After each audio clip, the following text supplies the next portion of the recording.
혹시 내가 사는 지역에 따라 전기요금이 달라질 수도 있다. 이런 생각 해보셨어요? 이게 그냥 상상이 아닐 수도 있습니다.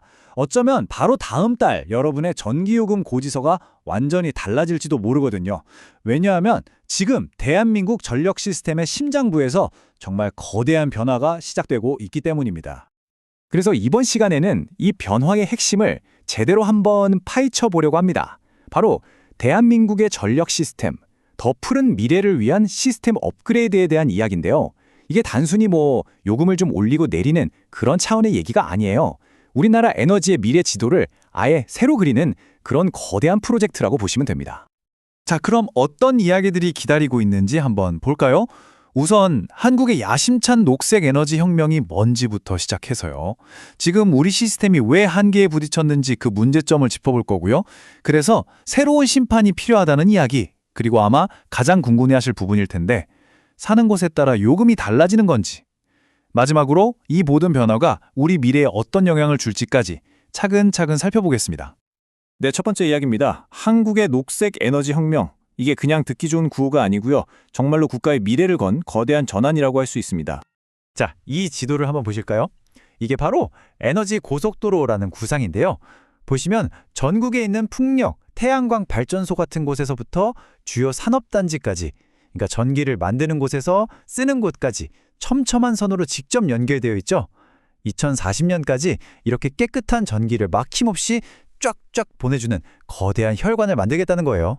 와, 진짜 규모가 어마어마하죠? 그럼 이 거대한 혁명을 어떻게 현실로 만들까요? 아주 구체적인 계획들이 있습니다. 일단 태양광이랑 풍력 발전은 폭발적으로 늘리고요. 대신 탄소 배출의 주범으로 꼽히는 석탄 발전소는 2040년까지 전부 없앨 계획이에요. 그리고 요즘 기업들한테 정말 중요한 아리백 있죠? 이것도 달성할 수 있게 돕고, 또 햇빛바람 연금이라고 해서 발전소 주변 주민들하고 이익을 나누는 그런 상생방언까지, 정말 하나부터 열까지 다 뜯어 고치는 전방위적인 변화라고 할 수 있겠습니다. 자, 그런데 말이죠. 이렇게 새로운 친환경 에너지를 콸콸 쏟아부으려고 하는데 이걸 담아야 할 그릇이 너무 낡고 작을 거예요. 바로 여기서부터 문제가 시작됩니다. 문제의 핵심은 바로 이겁니다. 지금 전력 시장을 관리하는 시스템이 이 급변하는 에너지 환경의 속도를 전혀 따라가지 못하고 있다는 거죠. 독립성도 중립성도 부족하다 보니까 중요한 결정을 제때 딱딱 내리질 못하는 거예요. 이게 결국에는 전력망 전체를 불안하게 만들 수 있다는 경고등이 계속해서 켜져 왔던 상황입니다. 이걸 보시면 그 불균형이 한눈에 들어오실 거예요. 왼쪽은 전기를 만드는 지역, 오른쪽은 주로 쓰는 지역입니다. 한쪽에서는 발전소 짓고 환경 부담까지 다 떠왔는데 다른 한쪽, 주로 수도권이죠. 여기서는 멀리서 편하게 전기를 끌어다 쓰는 구조예요. 그런데 지금까지는 모두가 똑같은 전기요금을 내왔다는 거죠. 멀리까지 전기를 보내는 데 드는 추가 비용, 이건 아무도 부담하지 않았던 겁니다. 이게 과연 공정한 게임이라고 할 수 있을까요? 그래서 이제는 선수들만 탓할 게 아니다. 이 게임의 규칙 자체를 바꾸고 공정하게 경기를 운영할 새로운 심판이 필요하다. 이런 목소리가 점점 커지고 있는 겁니다.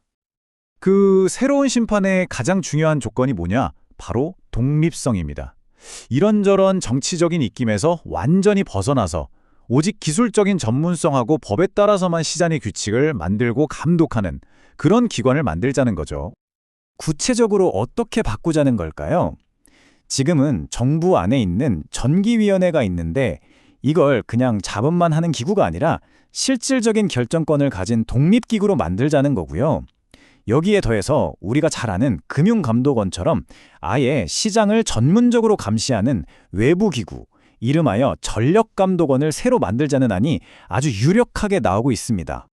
이게 그냥 막연한 상상 속의 이야기가 아니에요.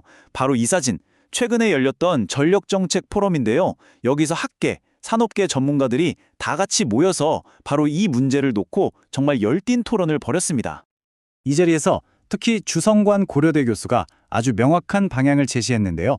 금융시장에 금융감독원이 있는 것처럼 전력시장에도 전문성과 독립성을 갖춘 전력감독원을 만들어서 제대로 규제해야 한다. 바로 이겁니다.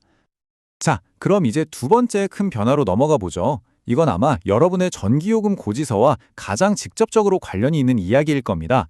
바로 논란의 중심, 지역별 전기요금제입니다. 자, 화면에 보이는 이 숫자 한번 보시겠어요? 5,920억 원. 이게 무슨 돈이냐면요. 만약에 지역별 전기요금제를 도입하면 경상북도 딱 한 곳에서만 1년에 이만큼의 돈을 아낄 수 있다는 추정치입니다. 와, 정말 상상이 잘 안 가는 액수죠. 이 어마어마한 숫자가 바로 지금 시스템이 얼마나 비효율적인지, 그리고 이 변화가 왜 필요한지를 아주 극명하게 보여주고 있는 겁니다. 아니, 어떻게 이게 가능하냐고요? 원리는 의외로 간단합니다. 1단계, 전기를 멀리 보내는 데 드는 비용이랑 중간에 사라지는 손실, 이걸 가격에 넣는 거예요. 2단계, 그러면 당연히 발전소 근처처럼 전기가 남는 지역은 도매 가격이 싸지겠죠?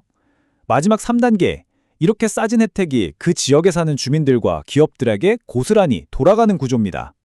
그리고 이게 무슨 먼 미래의 얘기가 아닙니다. 정부는 이미 구체적인 시간표, 그러니까 로드맵을 다 짜놨어요. 올해죠, 2024년에 법적인 근거는 이미 마련됐고요. 바로 내년 2025년부터는 발전사들끼리 거래하는 도매 가격부터 차등을 두기 시작해서 2026년에는 되도록 우리가 실제로 내는 소매요금까지 이걸 확대할 계획입니다. 정말 코앞으로 다가온 거죠. 자, 그럼 이렇게 복잡해 보이는 시스템 개편이 그래서 우리한테 그리고 대한민국 전체에 어떤 의미가 있는 걸까요? 마지막으로 한번 정리해 보겠습니다. 이 모든 변화가 결국 누리는 건 크게 4가지입니다. 우선 전기를 만드는 지역과 쓰는 지역 사이의 불공정함을 바로잡는 공정성, 그리고 우리 기업들이 아리백 같은 세계적인 기준을 맞춰서 살아남게 하는 경쟁력, 또 데이터 센터처럼 전기 많이 쓰는 산업들을 아예 발전소 근처로 오게 만들어서 낭비를 줄이는 효율성, 마지막으로 이 모든 걸 통해서 결국 우리가 가고자 하는 친환경 에너지 국가라는 환경 목표를 더 빨리 달성하게 될 거라는 겁니다. 결국 대한민국은 지금 미래를 위해서 전력 시스템이라는 아주 거대한 기계를 완전히 분해했다가 다시 조립하는 중입니다. 과연 그 결과물이 단순히 더 친환경적인 것을 넘어서 우리 모두에게 더 공정한 시스템이 될 수 있을까요?